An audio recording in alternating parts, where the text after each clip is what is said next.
Millionaire saw a desperate elderly man being humiliated as he entered a restaurant, pleading for help to avoid being deported. The millionaire took an unexpected action. Days later, a secret from his past emerged in a way no one could have imagined. Hello, welcome. Enjoy, subscribe, and activate notifications. The intermittent beeping of the heart monitor filled the room with an unsettling rhythm. Eduardo held Ramon's bony hand, his fingers trembling with desperation. The doctors around him spoke in hurried whispers, their faces tense as one of them adjusted the IV connected to the old man's arm.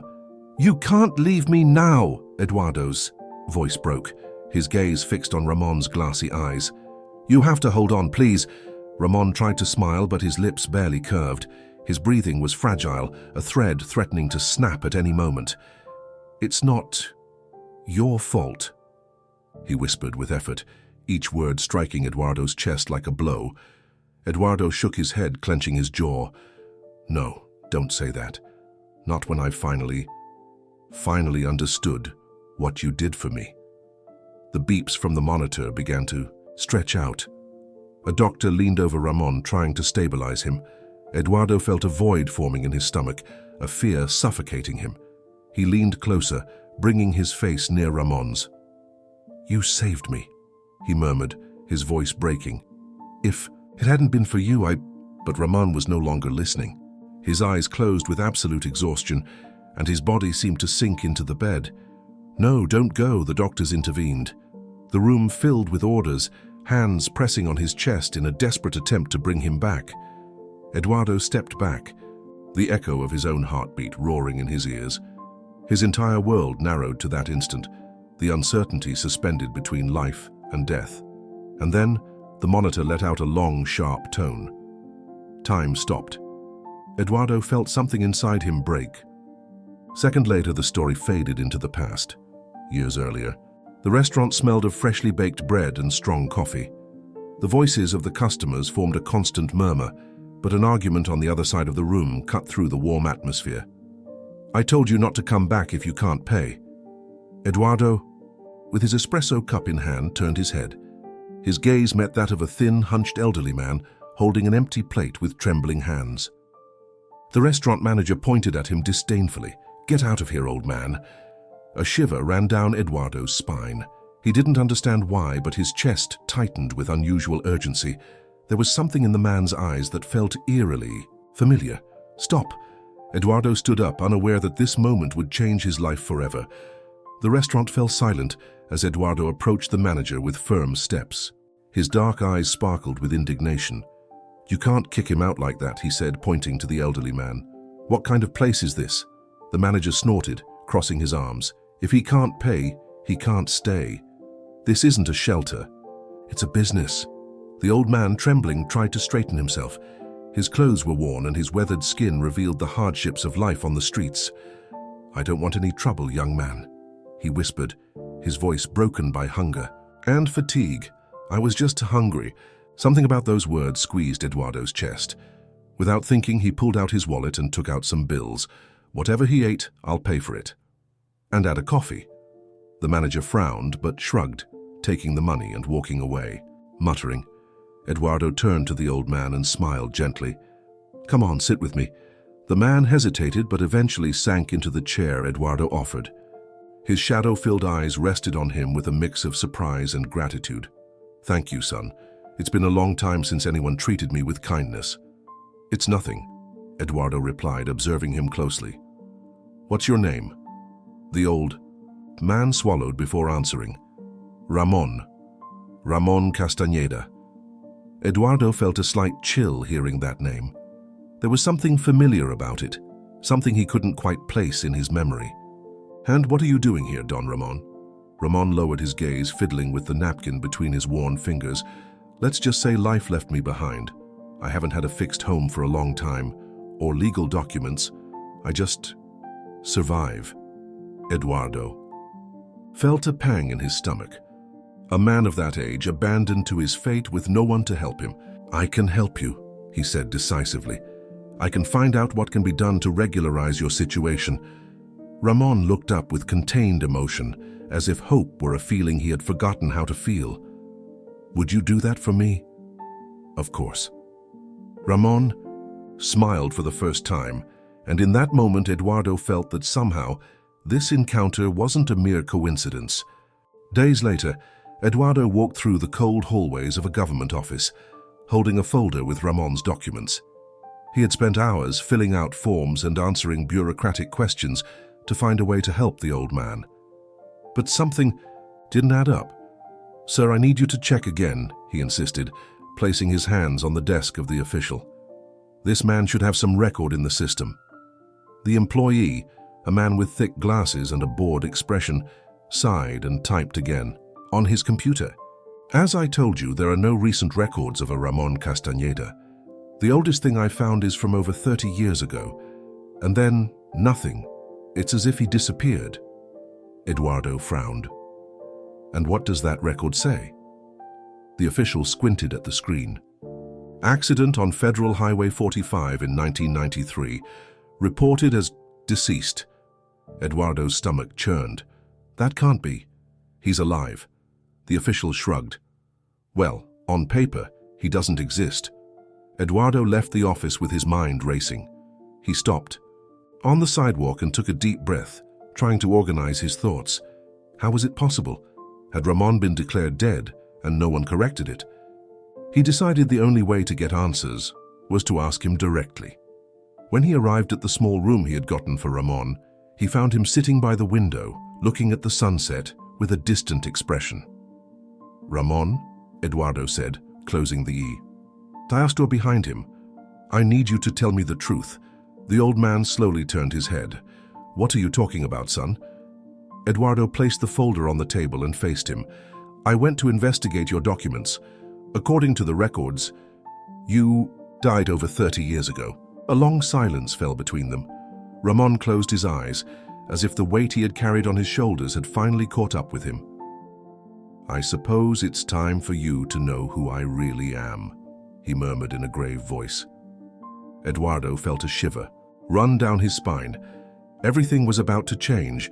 The room was dimly lit with only the soft light of the sunset illuminating the worn walls. Eduardo slowly approached Ramon, his heart pounding as if time had stopped at that precise moment.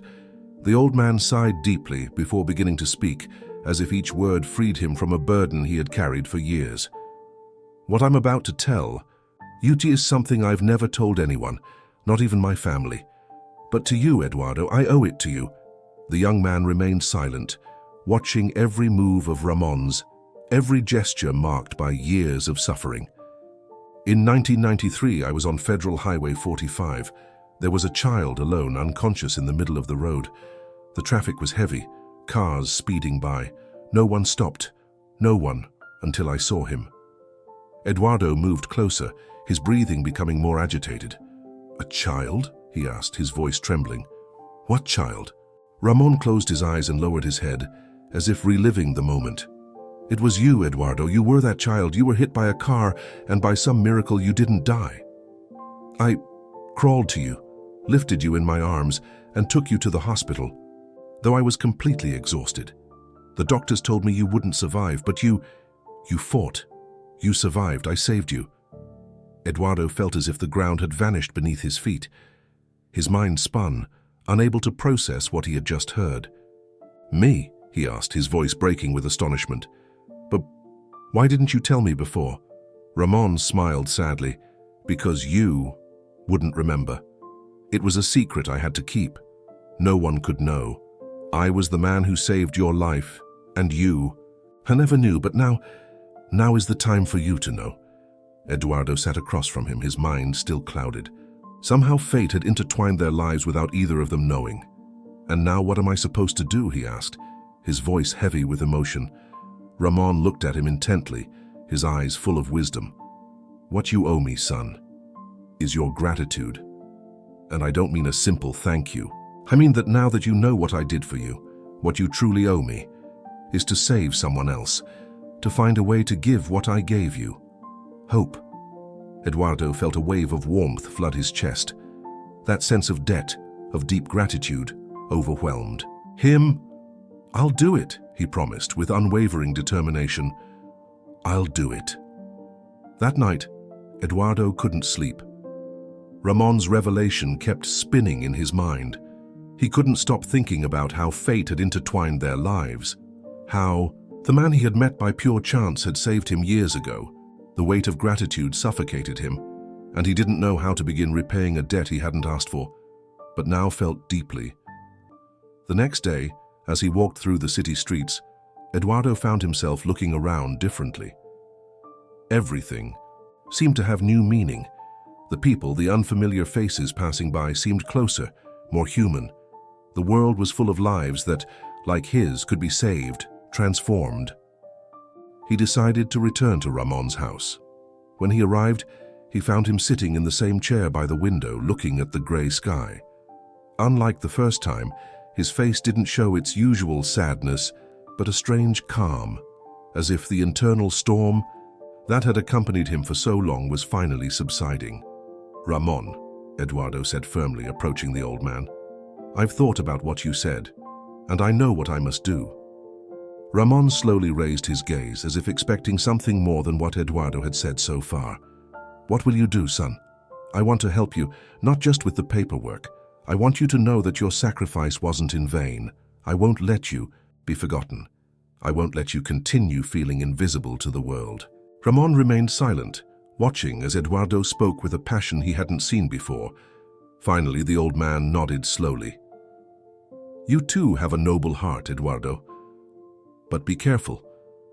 There's a lot of pain on the path you choose to walk. Many people forget that the price of gratitude is sacrifice." Eduardo nodded, aware that life was offering him a unique opportunity. He couldn't allow everything Ramon had done for him to be forgotten. That day, when he said goodbye to Ramon, Eduardo decided to do more. He contacted charities, shelters, and refuges. He decided to use his influence to help those who, like Ramon, felt abandoned. He wanted to change the destinies of other lives, just as Ramon had changed his. As the days passed, Eduardo felt that the debt he had incurred with that old man wasn't just a matter of money or words. It was something much bigger. It was about changing the course of people's lives, an act of compassion that reverberated through time, a legacy of hope. This is just the beginning, he thought to himself as he walked out the door of his apartment, determined to do everything possible to fulfill his promise. The days passed quickly for Eduardo. The promise he had made to Ramon became his priority. He immersed himself in his work at the foundation, fighting to secure funds, organizing events, connecting with the right people. But as he delved deeper into that world, he began to feel a deep anguish. No one knew who he really was. No one knew what Ramon had done for him.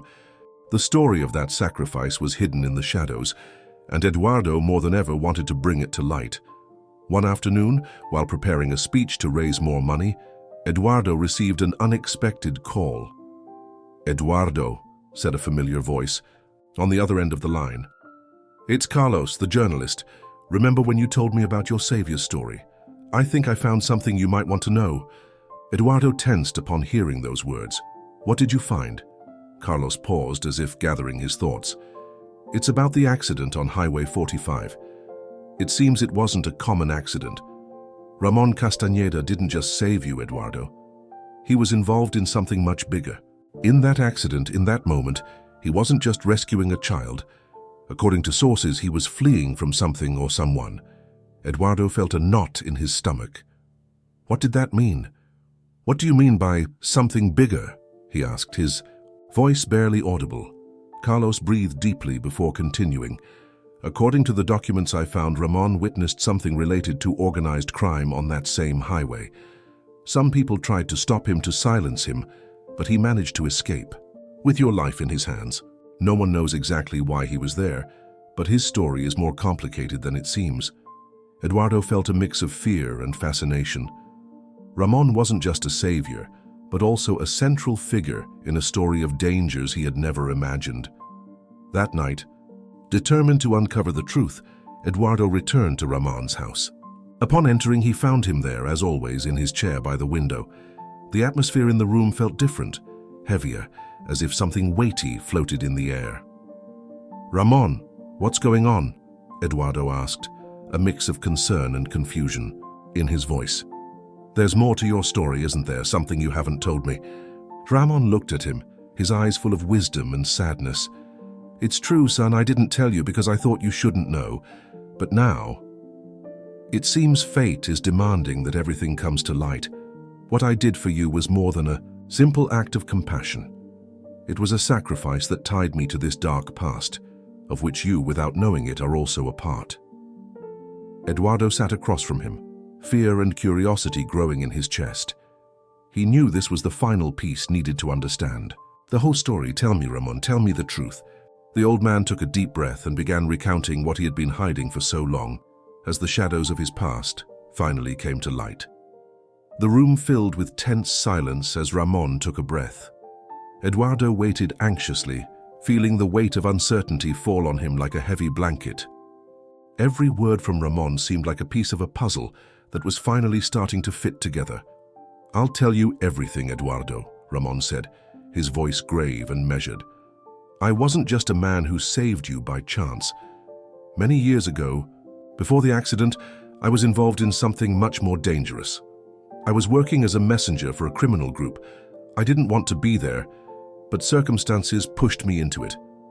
Eduardo remained silent, unable to articulate a word. Ramon's face, so familiar, so full of wisdom, grew darker with each phrase that came from his lips. That night, when I found you on the highway, it wasn't just an accident. I saw something I wasn't supposed to see. A deal happening between members of that organization, something so serious that if anyone discovered it, my family and I would be in danger. By trying to save you, I wasn't just rescuing you from the road. I was escaping from the same men who wanted to silence me. Eduardo couldn't believe what he was hearing. How could his life be so intertwined with such a dark story? Ramon, a man he had admired for his kindness, had been caught in a world he couldn't even imagine. But why didn't you tell me anything before? He asked, unable to hide the desperation in his voice. Ramon lowered his gaze, as if shame were a burden he couldn't shed. I was afraid that if I told you, I'd drag your life into this same abyss. You were just a child. I didn't want you to suffer like I did. I didn't want you to get involved in that world. Eduardo stood up, walking toward the window. The wind blew strongly, moving the curtains in an unsettling way. He thought about everything he had done so far, about how he had tried to do good, help others, without realizing that his life was tied to something much more complex. Now I know there's no turning back, he finally said, turning to Ramon with determination. The debt I owe you goes beyond a simple thank you. I have to do the right thing. And if that means facing those men, I'll do it. Ramon looked at him intently, his eyes full of sorrow, but also something Eduardo hadn't seen before. Hope. You have no idea what you're saying, Ramon responded, his tone grave. It's dangerous. If you decide to do it, you'll drag yourself into a world you may not be able to escape. Then I'll do it with my eyes wide open, Eduardo said, fierce conviction in his voice. He knew that somehow this was what destiny had reserved for him. The debt wasn't paid with gratitude alone, but with action, and he was ready to face whatever came his way. With that resolution, Eduardo knew his life would never be the same. There was an uncertain future ahead, but he was willing to face it, not just for himself, but for Ramon, for the sacrifice he had given him, for the opportunity to do something greater than himself. Dawn arrived, silent and cold, as if the world itself were holding its breath. Eduardo and Ramon faced each other, the weight of their words hanging over them like a sentence, but also like liberation. The future before them wasn't easy, and both knew that if they took the next step, there would be no turning back. The air was thick with the promise of what was to come, and every second stretched like a taut rope about to snap. Eduardo was determined. He knew his life had changed irreversibly from the moment Ramon saved him. Now it was his turn to repay that saved life, confronting the dark legacy that connected him to his savior. Are you sure about what you're going to do? Ramon asked, his voice breaking with concern and the paternal love he felt for him. He knew their decision would expose them to imminent danger, but Eduardo looked at him firmly without hesitation. Yes, I have no other choice. I can't live with this weight in my heart. If we're going to face them, we'll do it together. Ramon nodded slowly, recognizing the courage in Eduardo's eyes, though he couldn't help but feel guilt for dragging him into this fate. Together, they ventured into the world Ramon had left behind. The atmosphere was full of shadows, of figures moving quickly, unseen, always alert. Each step they took into the organization's territory was a risk, but the desire for justice, for ending the chains that bound them to that dark past, gave them the strength to keep moving forward. In the darkness of the night, they arrived at a lonely spot where illegal deals were made. The sound of engines and low voices made Eduardo's heart race. He was no longer the young man who had met Ramon. Now he was ready to fight, no matter the consequences. "Remember what I told you, son," Ramon warned, gripping his arm. "If something goes wrong, we need to be prepared." Eduardo's face hardened. "I know, but I'm not afraid. I've lived in fear my whole life. Now I only have one thing on my mind, saving us." And it was then that they saw him. The figure of a man approached, one of the leaders of the organization that had manipulated Ramon, the same man who years ago had forced him to make terrible decisions. Ramon and Eduardo confronted him with the truth in their hearts, ready to seek justice for everything that had happened. The words were brief, but each carried the weight of years of suffering. "This ends here," Ramon said firmly. "We're not hiding anymore." The final confrontation erupted in a whirlwind of emotions, shouts and gunshots. But in the end, the truth came to light, and with it, the possibility of redemption. Ramon and Eduardo hadn't just faced their past. They had found the strength to rebuild their lives, though the cost of that rebuilding was high. Hours later, as the police arrived and took the perpetrators away, Eduardo looked at Ramon, who was no longer just his savior, but the man who had shown him the path of truth and justice. "We did it," Eduardo whispered, almost in disbelief. Ramon smiled faintly. "Not alone, son. We did it together." And in that moment, both knew that although their fight wasn't over, they had found something more valuable than redemption: peace. Don't miss our next videos. Subscribe to the channel and activate the notification bell. What did you think of this story? Leave us your comment.